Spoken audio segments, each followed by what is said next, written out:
বাথরুমের চাপে ঘুম ভেঙে যাওয়াতে হালকা হওয়ার তাগিদে বাথরুমে যেতে গিয়ে দেখি বাবা গামছা পরে ডাইনিং টেবিলের সামনের চেয়ারটায় বসে আস্তে করে মোবাইলে রবীন্দ্রসঙ্গীত শুনছেন।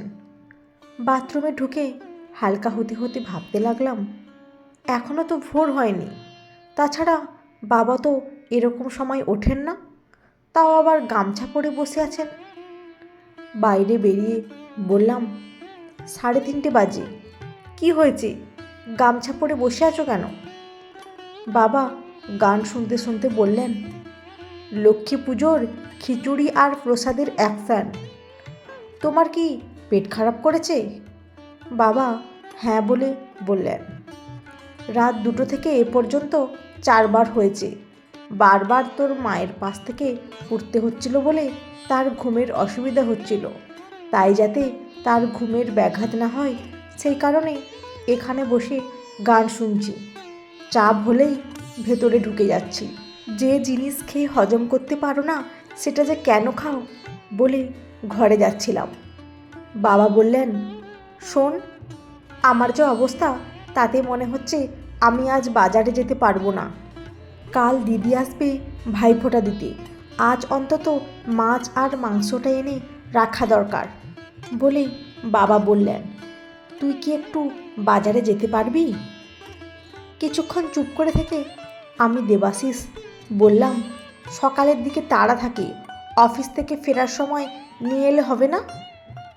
তখন খাসিও কাটে না আর টাটকা মাছটাও পাওয়া যায় না বলে বাবা বললেন, ঠিক আছে, তোর যেতে হবে না, তুই যা। কথার ভাব শুনে বুঝলাম বাবা রাগ করেছেন। কথা না বাড়িয়ে আবার গিয়ে শুয়ে পড়লাম। অন্যদিন বাথরুম থেকে এসে আবার ঘুমিয়ে পড়ি, কিন্তু আজ আর কিছুতেই ঘুম আসছে না। যতই এপাশ ওপাশ করি না কেন, বাবা আর দিদি মানে রমা পিসিমণির বলা কথাগুলো মনে পড়তে লাগলো। বাবার মা মানে আমার ঠাকুমা যখন মারা যান, বাবার বয়স তখন 18 মাস আর পিসিমণির বয়স ছিল 4.5 বছর। তখনকার দিনে ঠাকুরদা বাড়ির কাছের স্কুলের মাস্টারমশাই ছিলেন বলে মাঝে মাঝে অফ পিরিয়ডে বাড়িতে এসে ছেলে মেয়ে দুজনকে দেখে আবার স্কুলে চলে যেতেন। সেই সময় থেকে পিসিমণি বাবাকে প্রায় কোলে পিঠে করে মানুষ করেছিলেন। পরে বাবা যখন সবে কলেজে ভর্তি হয়েছেন, পিসিমণির বিয়ে হয়ে গেল। কথায় কথায় পিসিমণির কাছ থেকে একদিন শুনেছিলাম, ওই সময় বাবা নাকি কলেজে না গিয়ে সপ্তাহে 2-3 দিন পিসির সাথে দেখা করতে পিসিমণির বাড়িতে চলে যেতেন। পিসিমণির বিয়ের পর থেকে বাবার যা জামা প্যান্ট লাগতো পুজোতে এবং ভাইফোঁটাতে পিসিমণি সেগুলো দিতেন, এমনকি হাত খরচ পর্যন্ত। বাবা চাকরি পাওয়ার আগে ঠাকুরদা যখন মারা গেলেন, তখন পিসিমণি ঠাকুরদার কাজ মেটা না পর্যন্ত বাবার পাশে থেকে সমস্ত খরচ নিজে করে তারপরে গিয়েছিলেন। বাবা একা একা থাকেন বলে যেদিন থেকে উনি চাকরি পেয়েছিলেন সেদিন থেকে পিসিমণি বাবার জন্য মেয়ে দেখা শুরু করেছিলেন। মেয়ে দেখতে দেখতে প্রায় 1.5 বছরের মাথায় আজ আমার যিনি মা তাকে তিনি পছন্দ করে বাবার সাথে বিয়ে দিয়েছিলেন। মার কাছে শুনেছি তখন পিসি এসে এই বাড়িতে মাঝে মধ্যেই 2-3 দিন থাকতেন। 4 বছর আগে পিসেমশাই মারা গিয়েছেন 2 মেয়েকে রেখে। মেয়েদের দুজনেরই বিয়ে হয়ে গেছে এবং তারা চাকরিও করে। বাবা পিসিমণিকে কতবার বলেছেন, দিদি তুই এখানে চলে আয়, আমরা আবার একসাথে থাকি। পিসি বলেছিলেন, থাকতে পারলে তো ভালো হতো, কিন্তু কোনো উপায় নেই। আসলে তোর জামাইবাবুর স্মৃতি ছেড়ে কোথাও গিয়ে আর থাকতে ইচ্ছা করে না বলে পিসি উল্টে বাবাকে বলেছিলেন, সময় পেলে তুই মাঝে মাঝে আসিস, আমার ভালো লাগবে।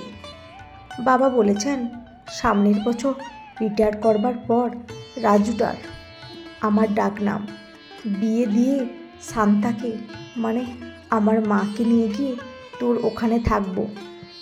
আমার নিজের কোনো বোন নেই, তাই জানি না ভাই বোনের সম্পর্কের নাড়ির টানটা ঠিক কতটা। তবে বাবা আর পিসিমণি যখন এক জায়গায় হন তখন তাদের দেখে বোঝা যায় নারীর টান কতটা। পিসিমণি খেতে যা ভালোবাসেন সেই সব জিনিসগুলো বাজার থেকে বাবা বেছে বেছে কিনে নিয়ে আসেন। যতক্ষণ পিসিমণি থাকেন বাবা তার পিছন পিছন ঘুরে বেড়ান।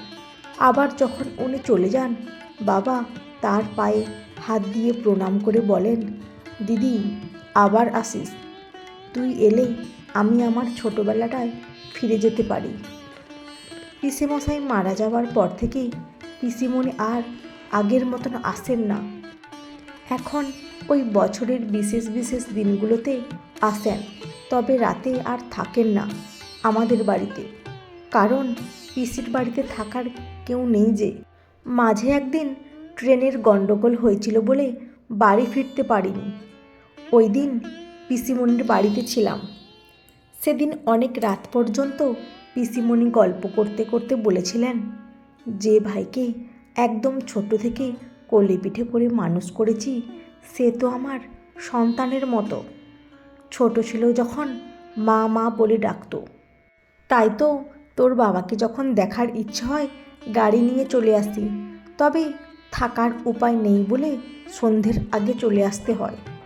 চোখ বন্ধ করে যখন পিসির কথা ভাবছি মা এসে ডেকে দিয়ে বললেন, রাজু তুই কি ঘুমোচ্ছিস? ওঠ, 6টা বেজে গেছে। বিছানায় উঠে বসে বললাম, বাবা কোথায়? মা বললেন, এই তো এক্ষুনি আবার বাথরুমে গিয়ে ঢুকলো। বিছানা থেকে নেমে বললাম, এন্ট্রোকুইনেল কি বাড়িতে আছে? বিছানা গোছাতে গোছাতে না বলে মা বললেন, তুই একটু দাঁড়া, তোর বাবা বাথরুম থেকে বের হলে তারপরে যাস। ঠিক আছে বলে মাকে বললাম, তুমি চা করো, খেয়ে বাজারে যাব। মা আমার বিছানা গোছানো বন্ধ করে আমার দিকে তাকিয়ে বললেন, অফিস যাবি না? হ্যাঁ যাব বলে বললাম। বাবা বারবার বাথরুমে যাচ্ছেন, এই অবস্থায় উনি বাজারে যাবেন কি করে? কাল আবার ভাইফোঁটা, সকাল সকাল বাজারে না গেলে ভালো মাছ বা মাংসটা পাবো কি করে? তাছাড়া বাবার ওষুধটাও তো আনতে হবে। ঠিক আছে যা, তবে তোর পিসিমণি কিন্তু পার্শে আর ট্যাংরা মাছ খেতে বেশি পছন্দ করেন বলে মা বললেন, খাসির মাংস একটু নিস, সেই সঙ্গে 2টো ফুলকপি, বেগুন, পেঁয়াজ, লঙ্কা, টমেটো, ক্যাপসিকাম আর ধনেপাতা অল্প করে নিতে যেন ভুলিস না। 6:45 মাছের বাজারে এসে দেখি বাজারে পা রাখার জায়গা নেই, এত ভিড়। বাজার ঘুরে মাছ দেখতে দেখতে একজনের কাছে বড় সাইজের পার্সে মাছ দেখে দরদাম করে 1 কিলো নিলাম। 8 পিস হলো। মাঝারি সাইজের ট্যাংরা মাছ 500 নিয়ে খাসির বাজারে এসে 1 কিলো মাংস নিয়ে সবজি বাজার থেকে মার বলে দেওয়া সবজিগুলো নিয়ে ওষুধের দোকান থেকে 5টা এন্ট্রোকুইনাল আর 1 পাতা গ্যাসের ট্যাবলেট নিয়ে বাড়ি ফিরে বাজারের ব্যাগ আর ওষুধগুলো মার হাতে দিয়ে বললাম, আমি স্নান করতে যাচ্ছি, খেতে দাও। টেবিলে বসে যখন খাচ্ছি বাবা এসে 2000 টাকা টেবিলের ওপর রেখে বললেন, ভালোই তো বাজার করেছিস, এবার থেকে মাঝে মধ্যে বাজারে যাস, গুছিয়ে বাজার করাটাও তো একটা আর্ট। সে না হয় যাব, কিন্তু টাকাগুলো কিসের জন্য রাখলে এখানে? মোটামুটি তোর বাজার খরচটা দিলাম বলে বাবা বললেন, দেখ আমি এখনও চাকরি করি, সংসারের খরচটা আমাকে করতে দে, তুই তোর ভবিষ্যতের কথা চিন্তা কর। খেতে খেতে বললাম, না বাবা, এতদিন ধরে তুমি তো সব করে এসেছো, আমার কোনো উপায় ছিল না বলে কিছু করতে পারিনি। এখন একটা চাকরি যখন করছি ভাইফোঁটার খরচটা আমাকে করতে দাও। তাছাড়া তুমি আমার বাবা, তোমাকে যিনি সব থেকে ভালোবাসেন সেই পিসিমণিকেও আমার কিছু দেওয়া উচিত, তাই এবারের ভাইফোঁটার যাবতীয় খরচ আমি করব। এমনকি আমি চাকরি পেয়েছি বলে আলাদা করেই পিসিমণিকে কিছু দেইনি। এবার ঠিক করেছি ভাইফোঁটা উপলক্ষেই পিসিমণিকে একটা কাপড় উপহার দেব। বাবা মার দিকে একবার তাকিয়ে টাকাটা নিয়ে চলে গেলেন। আমি খাওয়া শেষ করে হাত মুখ ধুয়ে জামা প্যান্ট পরে অফিস ব্যাগটা নিয়ে বেরোবার সময় মার হাতে 10,000 টাকা দিয়ে বললাম, এই টাকা দিয়ে তুমি নিজের জন্য একটা কাপড় কিনবে, আর পিসিমণি যে টাইপের কাপড় পরেন সেই কাপড় একটা পছন্দ করে নিয়ে এসো বলে বললাম, তোমার কোনো ভাই নেই বলে তুমি যেমন ফোঁটা দিতে পারো না, তেমনি উপহারও পাও না। তাই এবার ঠিক করেছি প্রতি বছর আমি তোমাকে ফোঁটা দিতে না পারলেও উপহারটা দেব। ঘর থেকে বেরিয়ে কিছুটা এগিয়ে গিয়ে পিছন ফিরে দেখি মা আমার দিকে তাকিয়ে মিটিমিটি হাসছেন। আমি হাত নেড়ে বাইরে বেরিয়ে এলাম। বন্ধুরা, আজকের গল্পটি কেমন লাগলো? যদি ভালো লেগে থাকে অবশ্যই একটি লাইক দিয়ে চ্যানেলটি সাবস্ক্রাইব করে পাশে থাকবেন। অসংখ্য ধন্যবাদ।